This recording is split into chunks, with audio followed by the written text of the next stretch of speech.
Hello students, मैं हूं आपका अपना मैथ्स टीचर गोपीकेश सर। स्टूडेंट्स, हमने पिछले क्लास में बहुपदों का गुणनखंडन, जिसमें हमने देख लिया था गुणनखंडन क्या है, कैसे हम बहुपदों का गुणनखंड करते हैं, गुणनखंड करने के कितने विधि हैं, और उसके साथ साथ हमने आपके पूरे जो उदाहरण के जो प्रश्न है बहुपदों के गुणनखंड से रिलेटेड, वे सारे हमने देख लिया है।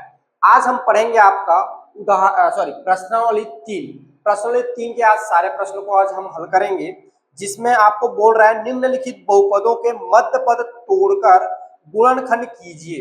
आपको क्या करना है, जितने भी आपको बहुपद दिए हुए हैं वे सारे बहुपद का मध्य पद को तोड़कर गुणनखंड ज्ञात करना है। ठीक है, तो चलिए हम देखते हैं बारी बारी से आपके सारे क्वेश्चंस को।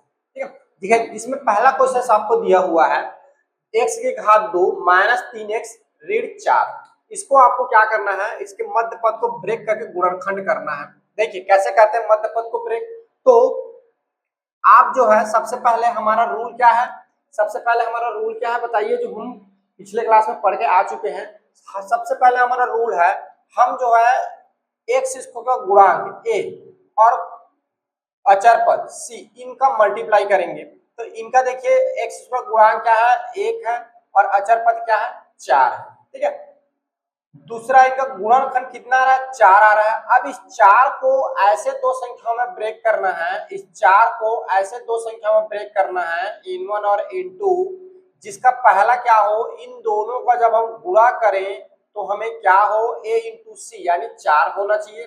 और दूसरा, जब इसको जोड़े या घटाएं तो मध्य पद में क्या आ रहा है, ऋण का 3 आ रहा है। ऋण का 3 आना चाहिए, क्या होना चाहिए, ऋण का 3 आना चाहिए। तो देखिए स्टूडेंट्स, हमने क्या किया था पिछले क्लास में, मैं आपको बता दिया था कि यहाँ पर आपको क्या करना है, हालांकि a इंटू सी लिख रहा हूं तो यहाँ पे चिन्ह होना चाहिए, परंतु मैं क्या करूंगा, आपके बुक में जो है उदाहरण में जब देखेंगे तो आपको पूरा चिन्हों को साथ देकर बताया हुआ है, लेकिन बट जो है मैं चिन्ह को यहाँ पे नहीं लूंगा, मैं डायरेक्ट आपको सॉल्व कर रहा हूँ, क्योंकि चिन्ह का जो है मेरा मेंटेनेंस जो है यहाँ पे हो जाएगा। अगर मैं यहाँ पे छोड़ भी दूंगा तो यहाँ पे उसको लेकर चलना ही पड़ेगा, तो वो जो है उसका मेंटेनेंस जो छोड़ूंगा उसको मैं यहाँ पे कर लूंगा। इससे अच्छा मैं डायरेक्ट यहाँ पे लिख रहा हूँ, देख पा रहा है यहाँ पे -4 मैंने डायरेक्ट प्लस का 4 लिख लिया, यहाँ पे वो मैनेज हो जाएगा। ठीक है, तो उस पर आपको ध्यान नहीं देना है, बस आपको इतना ध्यान रखना है कि x स्क्वायर का गुणांक और अचर पद का गुणा करना है। गुणा करने के बाद जो संख्या आएगा उसको ऐसे दो नंबरों में तोड़ना है जिसका गुणा क्या होना चाहिए, ये 4 ही आना चाहिए, और जोड़ने घटाने पर ये आपका मिडिल टर्म जो है मध्य पद है इसके बराबर आना चाहिए। अब इसको तोड़ने का क्या तरीका, तो इसका आप एलसीएम निकाल लीजिए। एलसीएम निकालेंगे तो क्या होगा, 2 से जाएगा 2 आएगा, फिर 2 से जाएगा कितना आएगा, 1 आ जाएगा, यानी 4 को हम लिख सकते हैं 2 गुणा 2। अब सोचिए इसको कैसे ऐसा लिखा जा सकता है। ठीक है, तो आप देखिए, अगर मैं इसको तोड़ने की बात करूं तो मैं क्या कर सकता हूं, तोड़ 4 को मैं ब्रेक कर सकता हूं, इसको लिख सकता हूं 4 गुणा 1।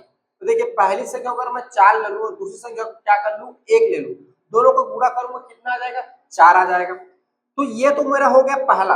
अब दूसरा क्या कंडीशन है कि मुझे क्या करना है, इन दोनों को ऐसे जोड़े घटाए कि मिडिल टर्म माने माइनस का 3 है। देखिए 4 में अगर ऋण 1 करूंगा तो कितना आ जाएगा, 3 आ जाएगा, परंतु यहाँ पे कौन सा 3 चाहिए, हमें जो है ऋण का 3 चाहिए, तो ऋण बड़ा संख्या को ऋण कर दीजिए और छोटा संख्या को धन बना दीजिए, तो ये जो होगा हमारा क्या हो जाएगा, ऋण का 3 आ जाएगा जी। यानी ये वाली जो पद है हमारा टूट जाएगा एक्स स्क्वायर माइनस, ये आपका हो जाएगा 4x धन x ऋण 4। यानी ये जो आपका जो दूसरे पेन का यूज कर लेता हूं, ये जो 3x जो है, ऋण 3x जो है इस तरह से ब्रेक होगा, क्या, ऋण 4x और धन x में ब्रेक हो जाएगा, टूट जाएगा। ठीक है, आगे देखिए, आगे क्या करेंगे, दो दो का पेयर बनाएंगे, एक पेयर ये एक पेयर ये।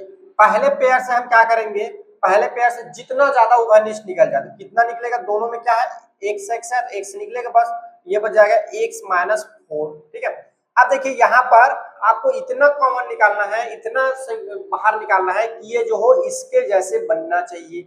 इसके जैसे बनाने के लिए देखिए क्या निकालेंगे, धन का 1 बाहर निकाल लीजिए, तो ये हो जाएगा आपका x माइनस 4। ठीक है, अब ये एक पद ये बन गया, एक पद ये बन गया, दो पद हो गया, दोनों पद सब कॉमन निकाल लिए, तो क्या कॉमन है दोनों में, x माइनस 4 दोनों में कॉमन है, और बच क्या गया आपका x धन 1 बच गया। ये आपका जो हो गया गुणनखंड हो गया, पहले वाले प्रश्न के लिए गुणनखंड। ये आपका हो गया आंसर। ठीक है, दूसरा में देखिए, दूसरा है आपका एक्स स्क्वायर धन 2x धन का 1। अब इसको देखिए, इसको कैसे ब्रेक करेंगे, तो इसको वही प्रोसीजर है, पहले आप क्या करिए a इंटू सी करके देखिए, a इंटू सी क्या हो जाएगा, a है 1 और ये है 1। अब 1 को आपको क्या करना है, गुणा करने पर 1 आना चाहिए। देखो तो 1 गुणा 1 1 आएगा, और 1 में क्या करो धन 1 कर दो तो क्या आ जाएगा, 2 आ जाएगा। ठीक है, तो ये क्या टूट जाएगा, ये आपका हो जाएगा एक्स स्क्वायर धन एक्स धन एक्स और ये क्या हो जाएगा धन का 1। ठीक है, और ये एक जोड़ी ये बन जाएगा, एक जोड़ी ये बन जाएगा, तो ये आपका हो जाएगा एक्स एक्स धन 1 और ये आपका हो जाएगा धन का 1 बाहर निकाल लो तो एक्स धन 1 हो जाएगा। ये देखो, फिर ये एक पद ये एक पद, इनमें कॉमन क्या निकलेगा, एक्स धन 1 और ये इधर क्या हो जाएगा एक्स धन 1। ये आपका इसका क्या हो जाएगा, गुणनफल हो जाएगा, ये आपका आंसर हो जाएगा। ठीक है, इस वाले के लिए देखिए एक्स की घात 2 धन एक्स ऋण 12। अब इसमें देखिए एक्स स्क्वायर का गुणांक पहले देख लीजिए, एक्स स्क्वायर का गुणांक क्या है, 1 है। ठीक है, एक्स स्क्वायर गुणांक मतलब a इंटू सी करना है ना, तो a की वैल्यू क्या है यहाँ पर, अच्छे से लिख देता हूँ, a इंटू सी, a की वैल्यू क्या है यहाँ पर 1 और c की वैल्यू क्या है 12, तो ये आ गया 12। अब 12 को ऐसे दो नंबरों में तोड़ो, 12 को ऐसे दो नंबरों में ब्रेक करो। ठीक है, जिनका क्या होना चाहिए, पहला इनका गुणा करो तो क्या आना चाहिए, 12 आना चाहिए, वही आना चाहिए, और दूसरा इनको जोड़ो या घटाओ, इनको जोड़ो या घटाओ तो मध्य पद में क्या है 1 है, इसके बराबर आना चाहिए। ठीक है, देखिए इसको क्या लिख सकते हैं, इसको हम तोड़ सकते हैं, 12 को लिख सकते हैं 4 गुणा 3, 12 को क्या लिख सकते हैं 4 गुणा 3 लिख सकते हैं। देखिए 4 में अगर 3 का गुणा करेंगे तो कितना आएगा, 12 आएगा, पहला हल हो गया। दूसरा देखिए 4 में जब 3 घटाएंगे तो धन का क्या मिल जाएगा, 1 मिल जाएगा, और ये क्या हो गया आपके मध्य पद के बराबर आ रहा है। तो इसको हम तोड़ेंगे 4 और 3 के फॉर्म में, तो ये हो जाएगा एक्स स्क्वायर धन 4x धन 3x ऋण आपका हो जाएगा 12। ठीक है, अब एक जोड़ी ये बना लीजिए, इसको एक जोड़ी बना लीजिए, तो इसमें से क्या अधिकतम कॉमन सबसे ज्यादा क्या निकलेगा, तो सबसे ज्यादा दोनों में जो दिख रहा है एक से दिख रहा है, बस एक ही निकलेगा, ये आपका हो जाएगा x धन 4। ठीक है, और इधर क्या निकलेगा, दोनों में 3 बाहर निकल जाएगा। देखो तो x, अच्छा ये आपका क्या हो रहा है, धन का 4x और ये ऋण, सॉरी यहाँ पे देखो चिन्ह को मैं लिखना भूल गया, इसीलिए नहीं आ रहा मेरे पे, यहाँ पे क्या ऋण 3 है ना, 4 और ऋण 3, तो यहाँ से मुझे क्या करना है, इसके जैसे बनाना है, ये क्या है x धन 4, अब इसको भी x धन 4 बनाना है, तो क्या करूंगा, ऋण बाहर निकलूंगा, ये दोनों धन हो जाएगा, 3 बाहर निकालूंगा, ये x हो गया और ये मेरा बच जाएगा धन का 4, ये। ठीक है, अब ये एक पद और ये एक पद, ठीक है, दोनों में से कॉमन निकाल लीजिए, दोनों में कॉमन निकलेगा x धन 4 और इधर आपका बच गया x और ये यहाँ पे बच गया ऋण, x माइनस ऋण, ये इसका आपका हो जाएगा गुणनखंड हो जाएगा। ठीक है, देखिए इस वाले प्रश्न के लिए, इस वाले प्रश्न के लिए क्या हो जाएगा, ये हो गया, यहाँ पे क्या है 1 और यहाँ पे क्या है 15, तो इनका गुणनफल क्या आ गया 15।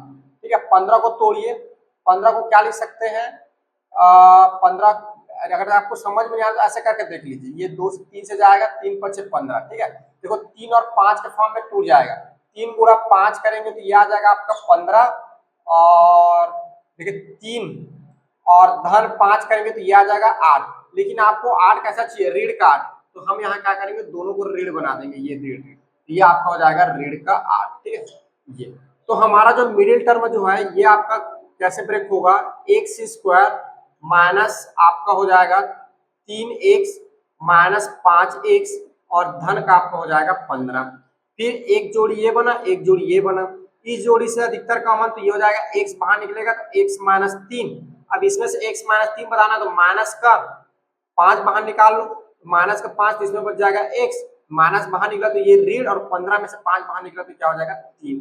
अब देखिए ये वाला एक पद, ये वाला एक पद, तो इस वाले पद में देखिए x माइनस 3 इसमें तो x माइनस 3 इधर बाहर और x माइनस 5 इधर बाहर, ये आपका हो गया गुणनखंड, ये x माइनस 3 गुणा x माइनस 5, ये क्या हो जाएगा, इस बहुपद का गुणनखंड हो जाएगा।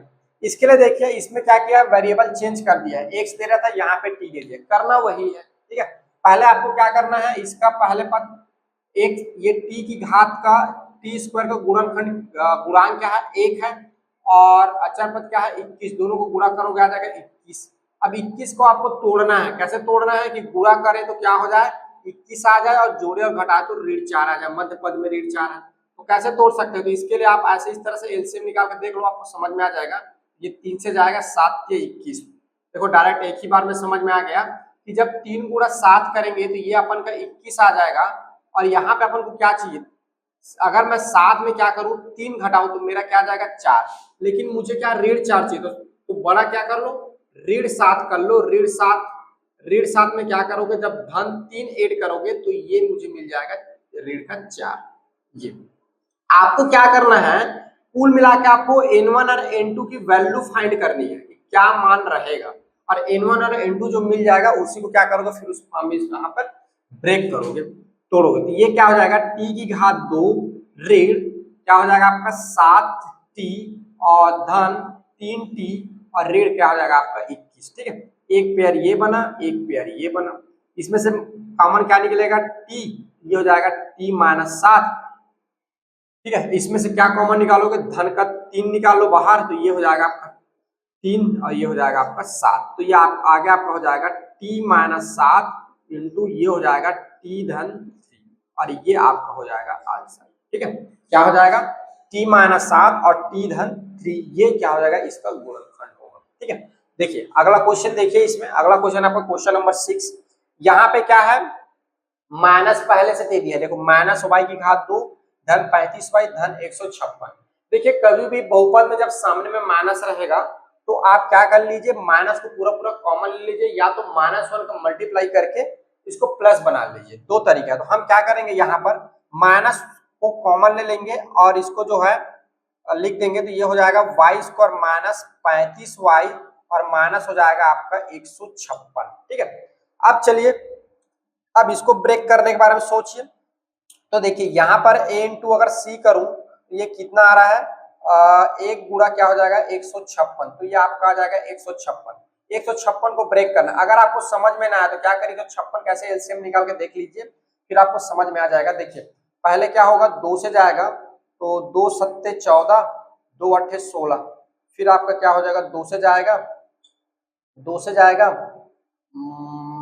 2 से जाएगा तो 2 या 6, 2 या 18। ठीक है, अब देखिए यहाँ पर हमको समझ में आ रहा है, यहाँ पर थोड़ा सा देखिए 2 गुणा 39 करेंगे तो हमारा कितना आएगा 156 आएगा। ठीक है, तो अब देखिए अपन को क्या करना है, ऐसे दो नंबर ढूंढना है, ऐसे दो नंबर ढूंढना है जिनका मैं मल्टीप्लाई करूं तो कितना आना चाहिए 156 आना चाहिए, और जोड़ू और घटाऊं तो मध्य पद आना चाहिए। इसमें मध्य पद क्या है, माइनस का 35 है, तो माइनस का 35 आना चाहिए। देखिए तो यहाँ पर मैं क्या कर सकता हूँ, 2 गुणा 2 और ये है 39, तो इसको मैं कर सकता हूँ 4 गुणा 39, 4 गुणा 39 करूंगा तो कितना आएगा मेरा 156 आएगा।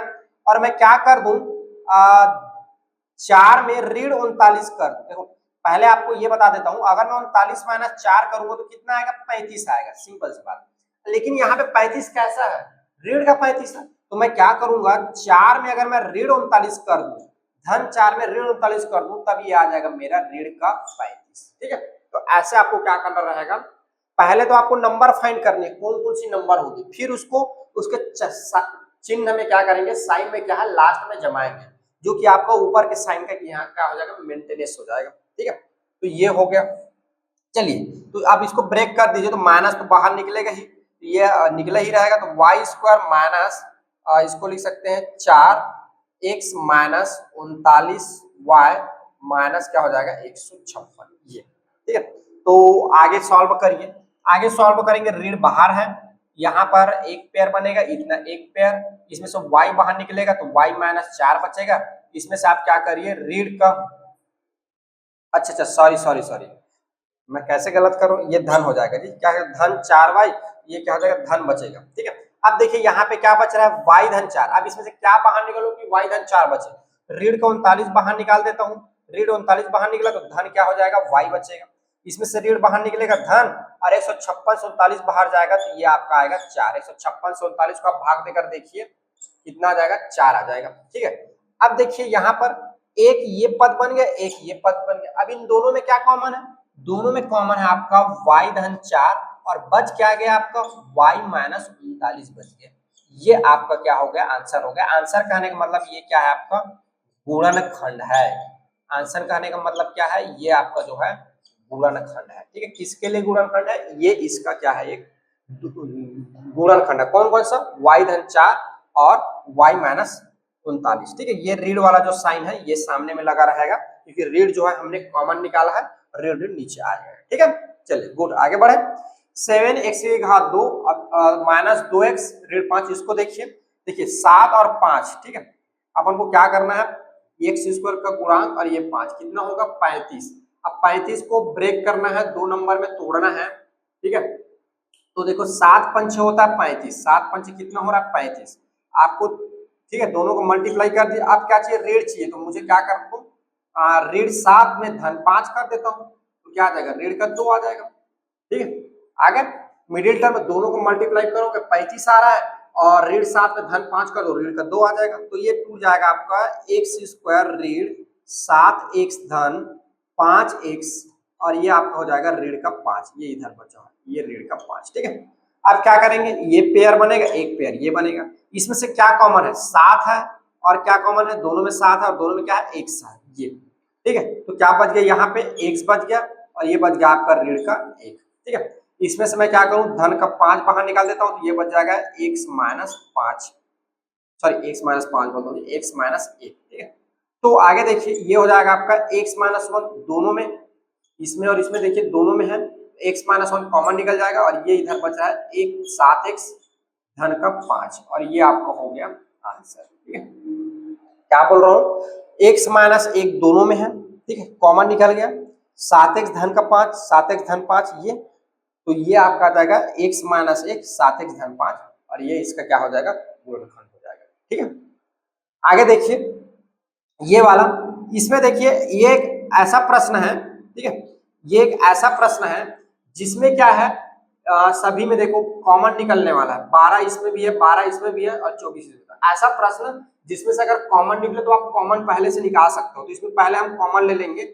सभी में से क्या उभयनिष्ठ निकलेगा, 12। देखो ये आपका बच जाएगा एक्स स्क्वायर माइनस ये हो जाएगा 2x और धन का 1, ये। अब ये अपन हो गया द्विघात समीकरण, सॉरी द्विघात बहुपद। अब इसको आप क्या करोगे, हल करेंगे। ठीक है, तो देखिए, तो ये 12 पहले से उसको पहले रख लेंगे। अब इसको क्या तोड़ेंगे, एक्स स्क्वायर माइनस एक्स धन के 1 में ब्रेक हो जाएगा। कैसे हुआ, देखिए एक्स स्क्वायर गुणांक 1 और इसका गुणांक 1, 1 का गुणा करोगे 1 आएगा, तो 1 को क्या लिख सकते हो, 1 गुणा 1 ही लिख सकते हो। तो लेकिन हमको क्या चाहिए, ऋण का 2 चाहिए, तो आप क्या कर लिए, ऋण 1 में ऋण 1 ऐड करिए, तो क्या मिल जाएगा आपको, ऋण का 2 मिल जाएगा। तो मैंने क्या कर लिया, वही कर लिया, ऋण का ऋण ऋण दोनों ऋण 1 क्या कर दिया, ऐड कर दिया, तो क्या होगा, ऋण का 2 आ जाएगा। तो इसको मैंने क्या कर लिया, ऋण 1 और ऋण 1 के फॉर्म में ब्रेक कर लिया। अब क्या होगा, एक पेयर, दो पेयर। ठीक है, ये हो जाएगा 12। पहले पेयर से कॉमन x निकलेगा तो x-1 हो जाएगा। दूसरे पेयर से कॉमन देखिए x-1 चाहिए, यहाँ पे माइनस नहीं, तो माइनस कॉमन निकालना पड़ेगा, और एक बाहर निकाल ले तो ये क्या हो जाएगा, ये प्लस हो जाएगा, और ये वाला टर्म क्या हो जाएगा, माइनस। ठीक है, अब देखिए इसमें क्या है, x-1 और इस वाले पद में x-1, तो दोनों में से क्या करिए आप, x-1 कॉमन निकल जाएगा, और x और इधर -1 बचा हुआ, x-1 बच जाएगा। सो इसका जो गुणनखंड आएगा 12 गुणा x-1 इंटू x-1, ये इसके जो मिलेंगे आपको 3 गुणनखंड मिलेगा, एक 12, एक x-1, एक जो होगा आपका x-1। यही प्रश्न का आपका जो आपके प्रश्नों से पहले सोचो एवं चर्चा करो करके एक क्वेश्चन दिया हुआ है, उस क्वेश्चंस को जब आप पढ़िए और उसका एग्जांपल ये दीजिए। उसमें बोल रहा है कि क्या एक ऐसा द्विघाती बहुपद जिसकी क्या हो, घात 2 हो, उसके क्या 2 से अधिक गुणनखंड हो सकते हैं।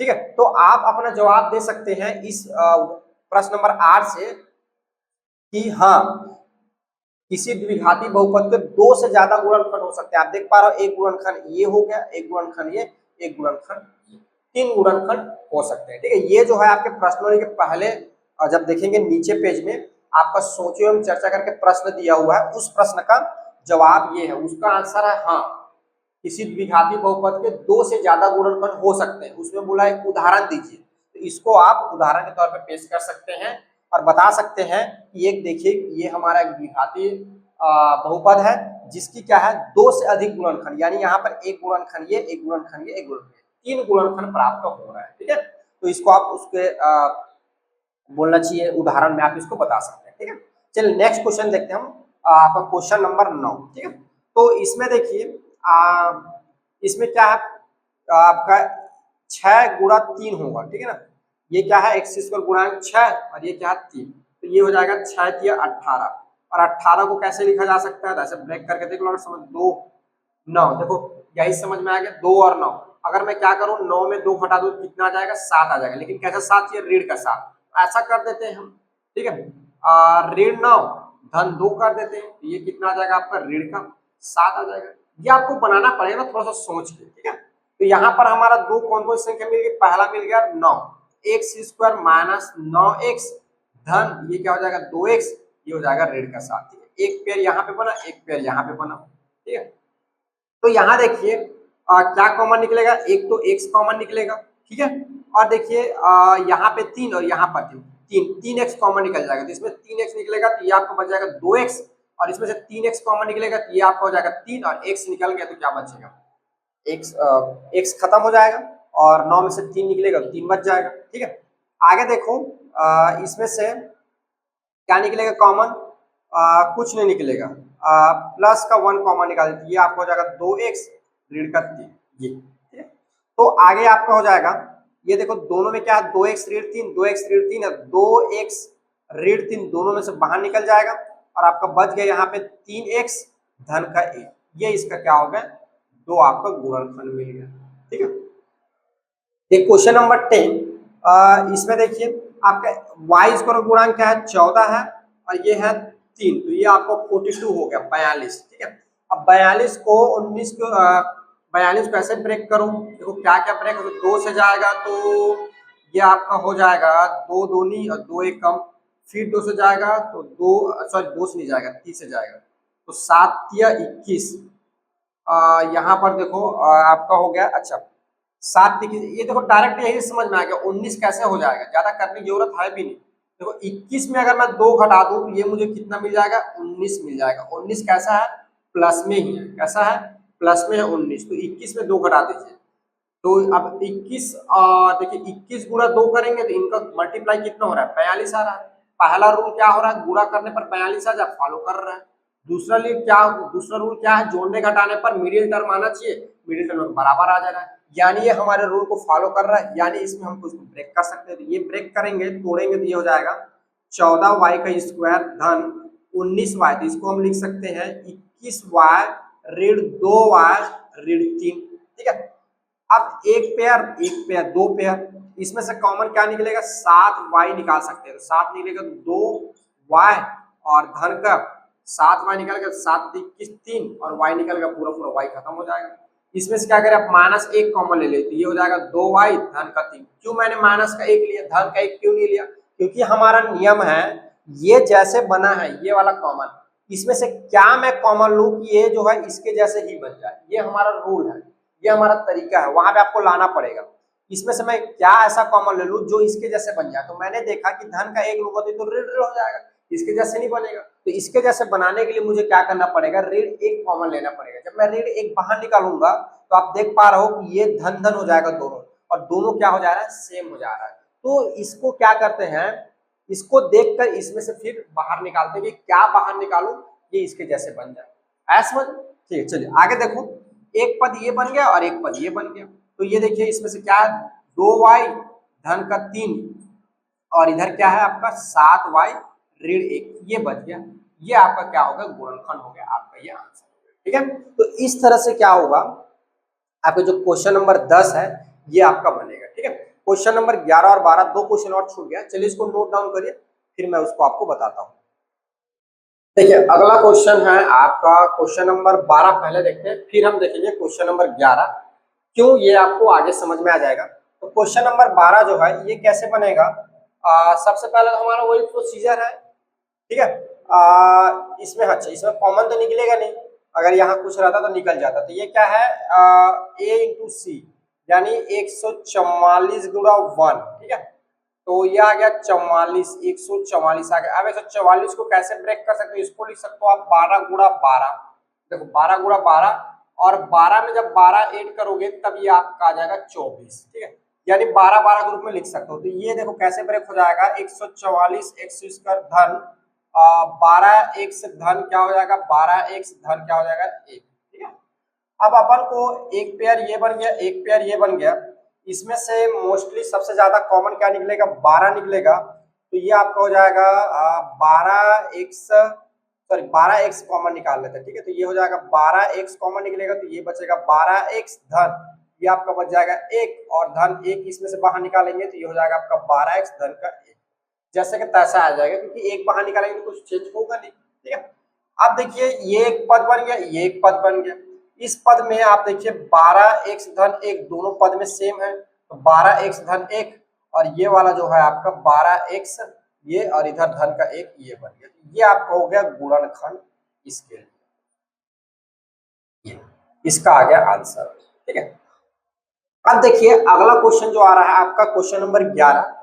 ठीक है, इसको हम करते हैं, चलिए गुणनखंड। तो इसको गुणनखंड करेंगे तो इसका गुणनखंड करने का तरीका क्या है, नियम क्या है, a गुणा c। तो a पर क्या है √3 और c के जगह क्या लिखा है 6√3। तो आपको पता है जब रूट का मल्टीप्लाई रूट के साथ होता है तो रूट के बाहर वाले का बाहर वाले के साथ और अंदर वाले का अंदर वाले के साथ। तो 6 का मल्टीप्लाई 1 के साथ तो क्या हो जाएगा 6, यहाँ पे 1 √3 का मल्टीप्लाई 3 के साथ तो ये आपका हो जाएगा 3। तो 6 दूनी 12, 6 3 कितना हो जाएगा 18। अब 18 को क्या करना है, ऐसे दो नंबर में ब्रेक करना है, n1 और n2 ऐसे दो नंबर में तोड़ना है कि जिनका मैं क्या करूं मल्टीप्लाई करूं तो ये क्या होना चाहिए 18 आना चाहिए, और जोड़ू और घटाऊं, जोड़ू या घटाऊं तो क्या होना चाहिए middle term, middle term MD, middle term यानी मध्य पद के क्या होना चाहिए आपके बराबर, यानी 9 आना चाहिए। ठीक है, चलिए तो 18 को क्या लिख सकते हैं, देखिए 18 को हम लोग क्या क्या लिख सकते हैं, क्या ऐसे नंबर होगा जिसको जोड़े और घटा रहे, तो 6 या 18, 6 और 3 के रूप में लिख सकते हैं। देखो 18 को मैं क्या करूं लिख दूं 6 गुणा 3, ये क्या हो जाएगा 18 हो जाएगा। और दूसरा ये पहला रूल हो गया, दूसरा रूल क्या है, देखो 6 में जब धन 3 करोगे तो धन का क्या हो जाएगा 9 आ जाएगा, जो कि क्या है आपका मिडिल टर्म के बराबर है। यानी इसका कहने मतलब 6 और 3 के फॉर्म में हम क्या कर सकते हैं, इसको ब्रेक कर सकते हैं, तोड़ सकते हैं। ठीक है, देखिए ये कैसे टूटेगा, ये आपको हो जाएगा √3 y की घात 2 धन 6y धन 3y धन 6 √3। ठीक है, अब देखिए अब हमें क्या करना है कॉमन निकालना है, ये एक पेयर बनेगा इसमें से कॉमन, ये एक पेयर बनेगा इसमें से कॉमन। ऐसे देखने पर आपको समझ में नहीं आ रहा कि मैं क्या कॉमन निकालूं, इसमें तो समझ में आ जा रहा है 3 कॉमन निकालूंगा, यहाँ से क्या हो जाएगा आपका 3 कॉमन निकल जाएगा, तो ये आपका बच जाएगा 2√3। ठीक है, परंतु ये 2√3 कैसे आएगा, तो इसको थोड़ा सा आगे आपको क्या करना पड़ेगा सॉल्व करना पड़ेगा। देखिए ये इसको लिख सकते हैं √3 y की घात 2 धन इसको क्या लिख सकते हैं 2 गुणा 3 y। देखो ये आपका 6 को आप लिख सकते हो 2 गुणा 3, ये हो जाएगा y धन 3y 6√3।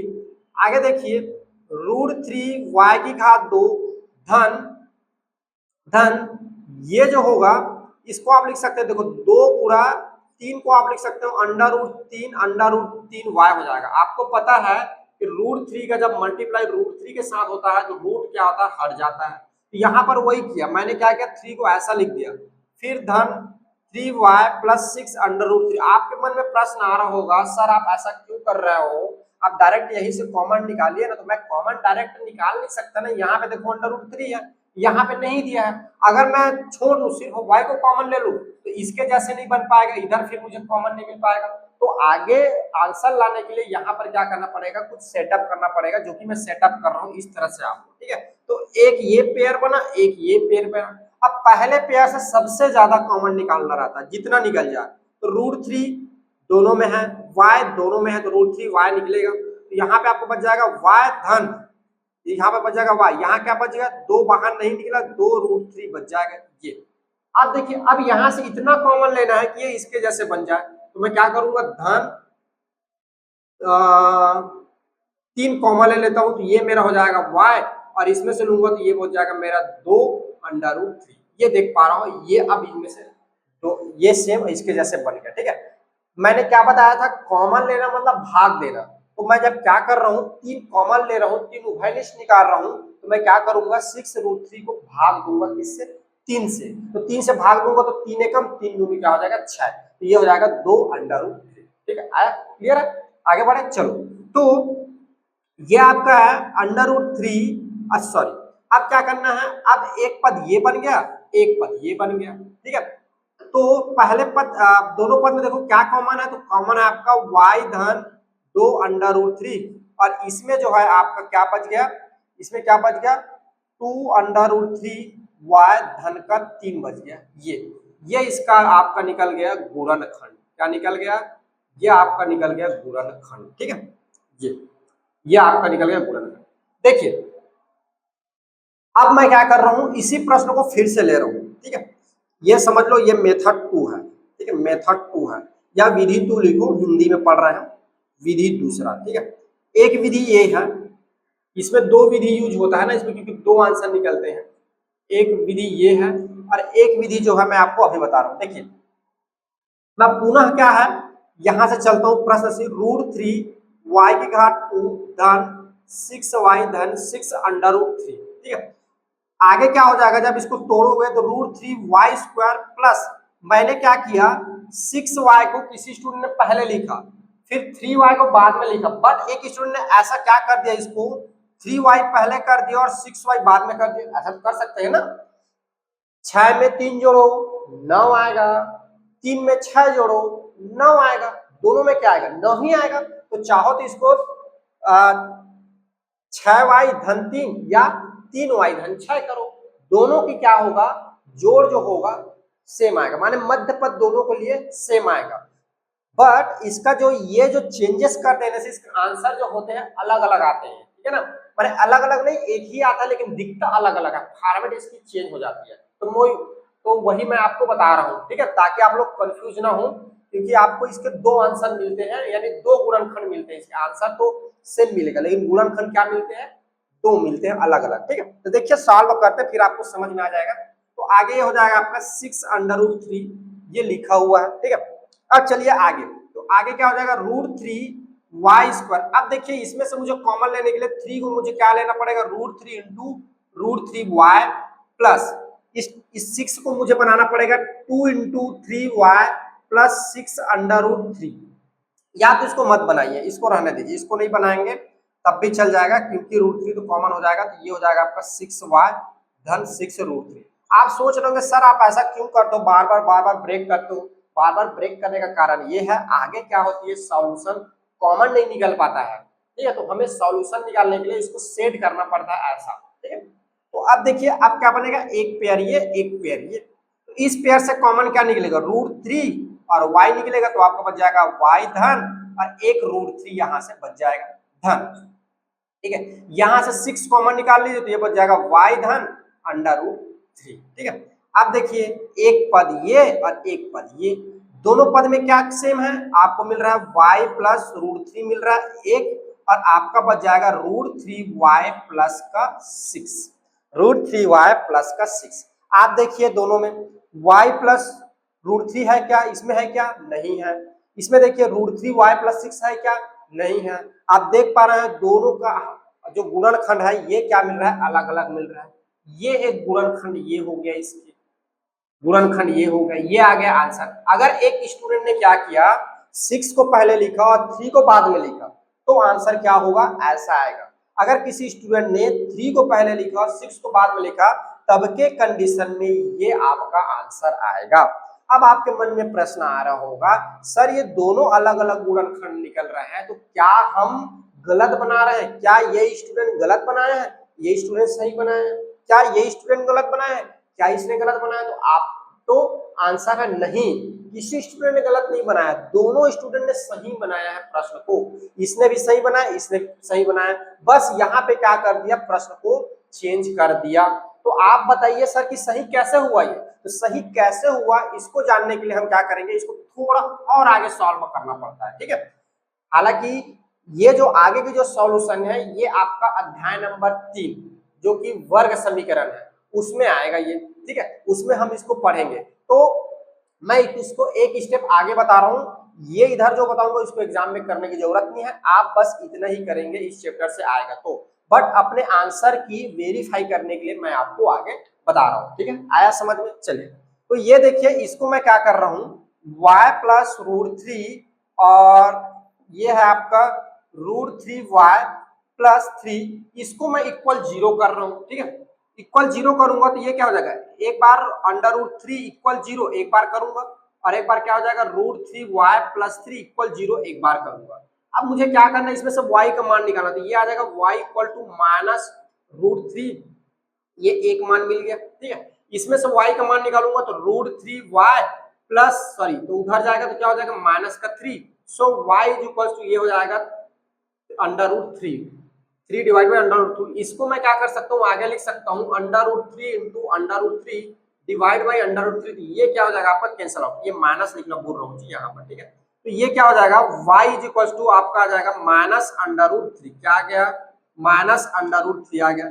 एक क्या आया y is equal to minus 2 root 3 और एक आया y is equal to minus under root 3। चलिए अब इसको भी वैसे ही करता हूँ, एक स्टेप आगे, ठीक है, एक स्टेप आगे, इसको भी 0 लेकर चलता हूँ, तो y प्लस रूट 3 एक हो गया, एक हो गया आपका अंडर रूट 3y प्लस 6, इसको मुझे क्या करना है इक्वल 0 लेना है, ठीक है। देखिए तो ये क्या हो जाएगा y plus under root 3 equal 0 एक बार हो जाएगा, ये आपका हो जाएगा रूट 3y प्लस 6 इक्वल 0 हो जाएगा। यहां से देखिए y इज इक्वल टू उधर जाएगा तो माइनस का रूट 3 आएगा, ये एक y का मान मिल गया। इसको सॉल्व करिए, ये हो जाएगा root 3y is equal to उधर जाएगा तो ये हो जाएगा माइनस का 6, तो ये आपका हो जाएगा y is equal to minus का, देखो 6 को लिख सकते हैं 2 इंटू 3, और इधर जब रूट 3 नीचे जाएगा तो ये क्या हो जाएगा, ये नीचे आ चला जाएगा, ठीक है।